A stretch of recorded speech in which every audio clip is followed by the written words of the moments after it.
સૌથી પહેલા દોસ્તો આપણે વાત કરીએ તો ગુજરાતમાં 3 વરસાદી સિસ્ટમ મચાવશે તબાહી। તો ગુજરાતને માત્ર 3 વરસાદી સિસ્ટમ વધારે સક્રિય થઈ છે, તો આ 3 સિસ્ટમો ગુજરાતમાં તબાહી મચાવી શકે છે, જેના પગલે સમગ્ર ગુજરાતમાં અતિભારે વરસાદની આગાહી કરવામાં આવી છે। તો આ સિવાય ગુજરાત ઉપર સાયક્લોનિક સર્ક્યુલેશન, શિયર ઝોન અને ઓફશોર ટ્રફ સક્રિય થયું છે। તો ઉત્તર ગુજરાતમાં પણ ભારે વરસાદની આગાહી કરવામાં આવી છે, ત્યારે અમદાવાદ શહેરમાં પણ છેલ્લા 2 દિવસથી વરસાદી માહોલ છવાયેલો છે। બીજા સૌથી મોટા સમાચાર, સીએમ ભૂપેન્દ્ર પટેલ સખી મંડળની બહેનો સાથે કરશે વાર્તાલાપ। તો ગાંધીનગરમાં મહાત્મા મંદિર ખાતે મુખ્યમંત્રી ભૂપેન્દ્ર પટેલ સખી મંડળની બહેનો સાથે વાર્તાલાપ કરવાના છે। તો આ વાર્તાલાપ સવારે 11:30 ની આસપાસ આજે એટલે કે 31 જુલાઈના રોજ આયોજિત કરાયો છે। તો તે દરમિયાન 28,000થી વધુ સ્વ સહાયક જૂથની 2,80,000થી વધુ મહિલાઓને રૂપિયા 350 કરોડથી વધુની રકમની સહાય આપવામાં આવશે। આગળ દોસ્તો વધુ એક સૌથી મોટા સમાચાર, રાજસ્થાન સરકાર 450 રૂપિયામાં એલપીજી સિલિન્ડર આપશે। તો હવે રાજસ્થાનમાં ખાદ્ય સુરક્ષા કાયદા હેઠળ આવતા પરિવારોને પણ 450 રૂપિયામાં એલપીજી સિલિન્ડર મળશે। તો સીએમ ભજનલાલ શર્માએ વિધાનસભામાં આની જાહેરાત કરી છે। તો અગાઉ પણ ઉજ્જવલા યોજના અને બીપીસીએલ પરિવારોને માત્ર 450 રૂપિયામાં સિલિન્ડર આપવામાં આવતા હતા, પરંતુ હવે રાશનના ઘઉં લેતા પરિવારોને પણ આ લાભ મળશે। તો કેટલાક અન્ય રાજ્યોમાં પણ એલપીજી સિલિન્ડર 500 રૂપિયામાં આપવામાં આવી રહ્યું છે। તો દોસ્તો ગુજરાતમાં પણ આવી યોજના લાવી જોઈએ કે નહીં, ફટાફટ નીચે અમને કોમેન્ટમાં જણાવજો। બીજા સૌથી અગત્યના સમાચાર, અંબાલાલ પટેલની ઘાતક અતિભારે વરસાદની આગાહી। તો અમદાવાદમાં આજે પણ વરસાદી માહોલ છવાયેલો છે। તો ગઈકાલે રાત્રે પણ ધોધમાર વરસાદ પડ્યો હતો। તો હવામાન નિષ્ણાત અંબાલાલ પટેલે પણ આગાહી કરી છે। તો આજે સવારથી જ વીજળી અને ગાજવીજ સાથે અનેક જિલ્લાઓમાં વરસાદનું આગમન થશે। તો અમદાવાદ અને ગાંધીનગરમાં પણ હળવાથી મધ્યમ વરસાદની આગાહી છે। તો આ સિવાય વડોદરા તેમજ દક્ષિણ ગુજરાત અને સૌરાષ્ટ્ર અને ઉત્તર ગુજરાતમાં સારા વરસાદની આગાહી કરી છે।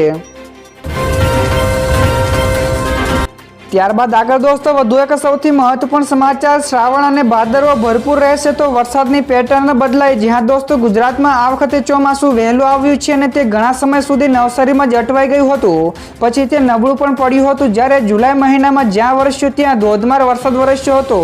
તો કેકા શાસ્ત્રી પ્રોફેસરના જણાવ્યા અનુસાર છેલ્લા 7 વર્ષમાં વાવાઝોડાની પેટર્ન પણ બદલાય છે। તો જે અલ નીનોની અસર હતી, તો અડધું ચોમાસું બંગાળની ખાડીને કારણે આવે છે અને અડધું ચોમાસું અરબી સમુદ્રની સિસ્ટમના કારણે આવે છે। તો દોસ્તો ફટાફટ આ સિવાયના બીજા સમાચારની વાત કરવામાં આવે તો 1 ઓગસ્ટથી જૂતા સેન્ડલ મોંઘા થવાની શક્યતા છે। જી હા દોસ્તો, 1 ઓગસ્ટથી જૂતા સેન્ડલ મોંઘા થવાની પૂરેપૂરી શક્યતા છે। તો 1 ઓગસ્ટથી ગુણવત્તાના નવા માપદંડો લાગુ થઈ શકે છે। તો સામે આવેલી માહિતી અનુસાર આગામી મહિનાથી એટલે કે ઓગસ્ટ મહિનાથી BIS હેઠળ જૂતા, ચંપલો, સેન્ડલ્સના વેચાણ માટે ગુણવત્તાના નવા માપદંડોનું પાલન કરવું પડશે। તો સુધારેલો ક્વોલિટી કંટ્રોલ ઓર્ડર 1 ઓગસ્ટ 2024થી અમલી બનશે। તો ઉત્પાદકોએ નવા માપદંડોનું પાલન કરવા માટે વધુ ખર્ચો કરવો પડશે, તેથી બૂટ, ચંપલ અને સેન્ડલ્સ જેવી વસ્તુઓ મોંઘી થવાની શક્યતાઓ છે। ત્યાર પછી દોસ્તો બીજા સૌથી મહત્વપૂર્ણ સમાચાર, ગુજરાતમાં વરસાદનો સૌથી મોટો રાઉન્ડ આવશે। તો રાજ્યમાં મોટાભાગના વિસ્તારોમાં મેઘરાજાની ધમાકેદાર બેટિંગ જોવા મળી રહી છે, ત્યારે સૌરાષ્ટ્ર, સુરત અને વડોદરા સહિતના ઘણા બધા જિલ્લાઓમાં ભારે વરસાદે લોકોનું જનજીવન ઠપ કરી દીધું હતું। ત્યારે હવામાન નિષ્ણાત અંબાલાલ પટેલે પણ ફરી એક વખત આગાહી કરી છે, જેમાં તેઓએ જણાવ્યું છે કે આગામી ઓગસ્ટ મહિનામાં પહેલા અઠવાડિયામાં જ અતિભારે વરસાદ પડશે અને નદીઓમાં ઘોડાપૂરની સ્થિતિ પણ જોવા મળશે। તો દોસ્તો ત્યાર પછીના બીજા સૌથી મોટા સમાચાર મળ્યા છે। પીએમ મોદીએ કહ્યું કે ત્રીજી મોટી અર્થવ્યવસ્થા બનશે ભારત દેશ। જ્યાં દોસ્તો CII દ્વારા આયોજિત એક સંમેલનમાં પીએમ મોદીએ કહ્યું કે દેશના 25 કરોડ લોકોને ગરીબી રેખામાંથી બહાર કાઢવામાં આવ્યા છે અને હવે ભારતનો નવો ટાર્ગેટ વૈશ્વિક સ્તર ઉપર 3જા નંબરની ઇકોનોમી બનાવવાનો છે। તો આ ઉપરાંત તેમણે વિશેષમાં કહ્યું હતું કે ભારતીય અર્થવ્યવસ્થા 8%થી વધુની ઝડપે વધી રહી છે। તો તે દિવસ દૂર નથી જ્યારે દેશ મારા 3જા કાર્યકાળમાં વિશ્વની 3જી સૌથી મોટી અર્થવ્યવસ્થા ઉપર ઉભરી આવશે। તો દોસ્તો ત્યાર પછીના આગળના બીજા સમાચાર વરસાદ વિશે પણ મળ્યા છે. તો રાજ્યમાં છેલ્લા 24 કલાકમાં 160 કરતાં વધારે તાલુકાઓમાં મેઘમહેર જોવા મળી છે. તો હવામાન વિભાગના જણાવ્યા અનુસાર રાજ્યમાં સૌથી વધારે કચ્છના અબડાસામાં 4.5 ઇંચ કરતાં વધારે વરસાદ નોંધાયો છે. તો પાટણના સરસ્વતીમાં પણ 4 ઇંચ વરસાદ ખાબક્યો છે. તો પાટણ તાલુકામાં પણ 3.5 ઇંચ વરસાદ પડ્યો છે.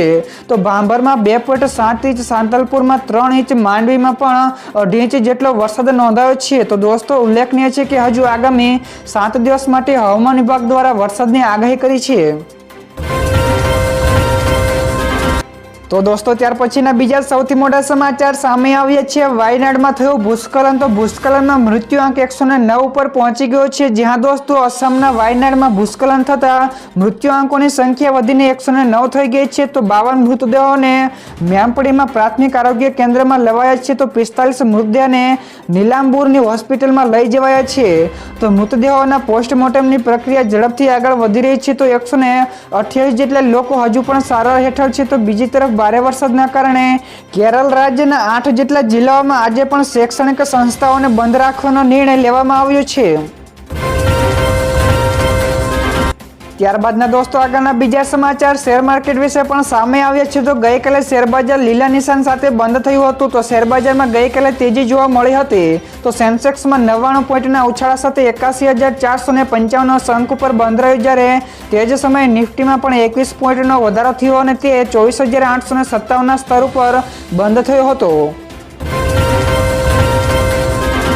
તો દોસ્તો ત્યાર પછી આગળ વધુ એક સૌથી મોટા સમાચાર કુલ્લુમાં વાદળ ફાટવાથી તબાહી મચી છે. જ્યાં દોસ્તો હિમાચલ પ્રદેશના કુલ્લુ જિલ્લામાં વાદળ ફાટવાથી અચાનક જ પૂર આવ્યું હતું. તો પાણીના ઊંચા પ્રવાહને કારણે નોંધપાત્ર નુકસાન પણ થયું છે.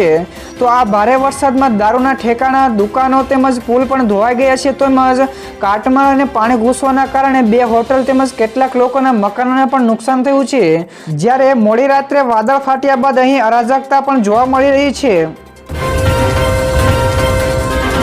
તો દોસ્તો ત્યાર પછી બીજા સૌથી મહત્વપૂર્ણ સમાચાર સામે આવ્યા છે. ભૂગર્ભ જળ ઊંચા લાવવા માટે સરકારનો મહત્વપૂર્ણ નિર્ણય. જ્યાં દોસ્તો ભૂગર્ભના જળ ઊંચા લાવવા માટે કેન્દ્ર સરકાર દ્વારા એક મહત્વપૂર્ણ નિર્ણય લેવામાં આવ્યો છે. તો સરકાર તરફથી ભૂગર્ભ જળ વધુ ઊંચા લાવવાના હેતુથી રાજ્યમાં બંધ અને બિનઉપયોગી અંદાજે 10,000 જેટલા ખાનગી ટ્યુબવેલોને વરસાદી પાણીને રિચાર્જ કરવા માટે રૂપિયા 150 કરોડની મહત્વપૂર્ણ ભૂગર્ભ જળ રિચાર્જ યોજનાને મંજૂરી આપવામાં આવી છે. તો દોસ્તો ઉલ્લેખનીય છે કે રાજ્યભરમાં દર વર્ષે સુજલામ સુફલામ જળ અભિયાન થકી ભૂગર્ભ જળનું સ્તર ઊંચું લાવવાના પ્રયાસો પણ થાય છે.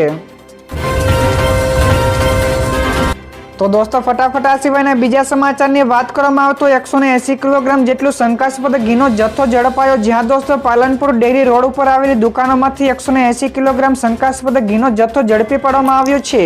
તો દોસ્તો જણાવી દઈએ કે પાલનપુરના ડેરી રોડ ઉપર આવેલી ધાનવી એન્ટરપ્રાઇઝમાં કુલ લૂઝ ઘીનો જથ્થોનું પેકિંગ થતું હોવાથી ફૂડ વિભાગ દ્વારા બાતમી મળતા ફૂડ એન્ડ ડ્રગ્સ વિભાગ દ્વારા રેડ પાડી હતી અને હિતેશ ગોરધનભાઈ મોદીની ધાનવી નામની એન્ટરપ્રાઇઝમાં રેડ કરી હતી, જ્યાંથી રૂપિયા 71,600ના મુદ્દામાલને સીઝ કરીને વધુ તપાસ આગળ હાથ ધરવામાં આવી છે.